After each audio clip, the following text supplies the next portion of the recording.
안녕하세요. 이베스트 투자증권 리서치 센터장 신중호입니다. 이 사이클을 읽으면 전략이 보인다 라고 제목을 정해봤습니다. 사이클이란 이야기는 항상 잘 아시겠지만 돌고 도는 세상에 대한 얘기인데 투자도 사실 돌고 도는 얘기입니다.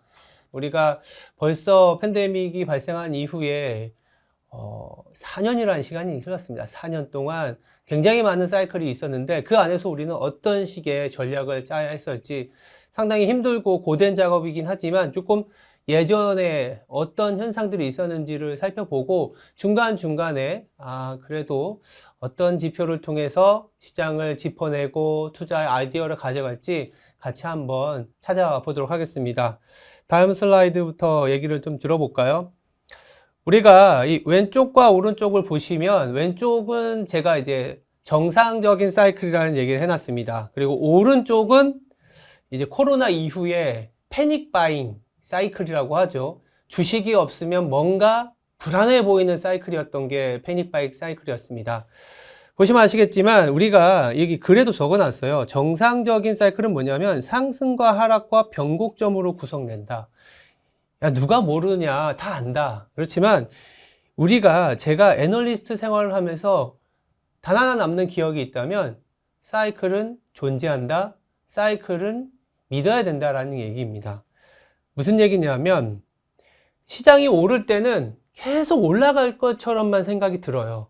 그리고 반대로 시장이 하락할 때는 계속 하락할 것처럼만 생각이 듭니다.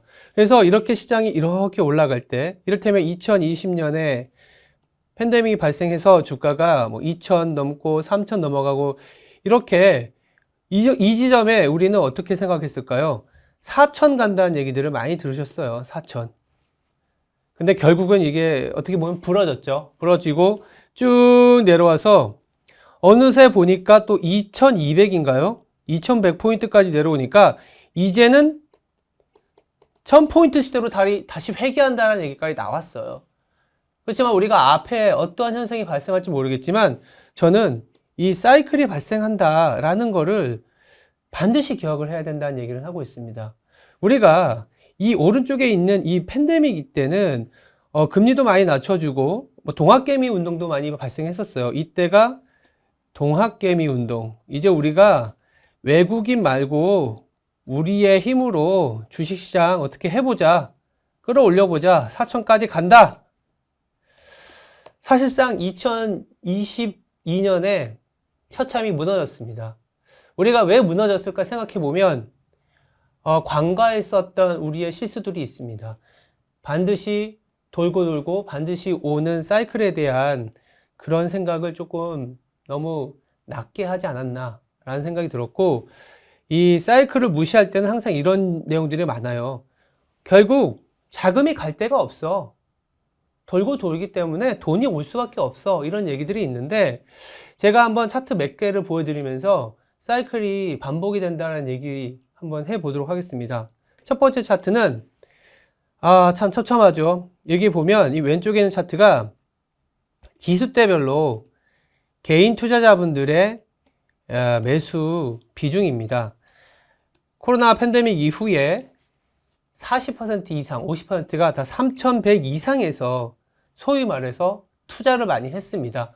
우리가 이런 얘기 많이 하죠. 개인들의 적극적인 주식 참여는 소위 꼭지, 시그널로 작동한다. 나는 꼭지를 안 잡을 거야 라는 강력한 믿음의 주식을 투자했지만 사실은 꼭지를 잡고 있었습니다. 제가 사석에서 어떤 얘기를 하냐면 너와 내가 수익을 내고 있다면 꼭지일 가능성이 높다. 거꾸로 너와 내가 손실을 보고 있다면 바닥일 가능성이 높다. 야, 너는 마이너스 50인데 나는 마이너스 20%네. 그나마 괜찮네. 야, 번져놓으면 팔아야지. 이 생각이 들 때가 주식을 해야 되는 타이밍이고, 너 얼마나 벌었어? 10%? 야, 난 이번에 IPO 해갖고 200% 먹었는데? 그것도 먹은 거니?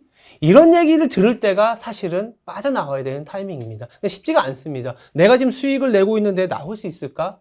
그렇지 않습니다. 근데 그렇지 않았기 때문에 우리는 2000년에 적립식 펀드, 그 이후에 자문형 랩, 롱숏 헤지 펀드, 뭐 라임 사태가 좀 있었죠.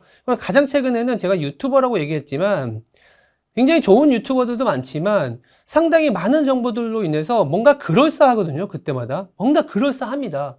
그럴싸하기 때문에 이 자금이 유입되는 거 이상으로 뭔가 세상이 다시 달라질 거라고 생각이 드는데, 현상만 놓고 보면 이렇게 개인들의 신용융자, 즉 B2가 많아졌을 때 어땠나요?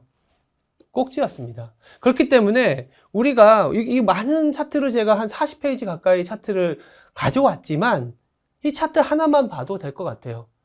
너와 내가 수익을 벌고 있다? 근데 언론에서 뭐 신용융자라든지 경기가 상당히 좋아서 이제는 앞으로 우리나라가 뭐 4차 산업혁명의 주도국가 된다든지 이런 장밋빛 그림의 어떤 내용이 많이 나온다.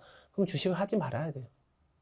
거꾸로 비트로 인한 상당히 힘들어지는 구간이 왔고 수출이 망가졌고 앞으로 우리는 불황의 늪에서 빠져나갈 수 없다 했을 때 그때가 투자를 해야 되는 타이밍인 거죠.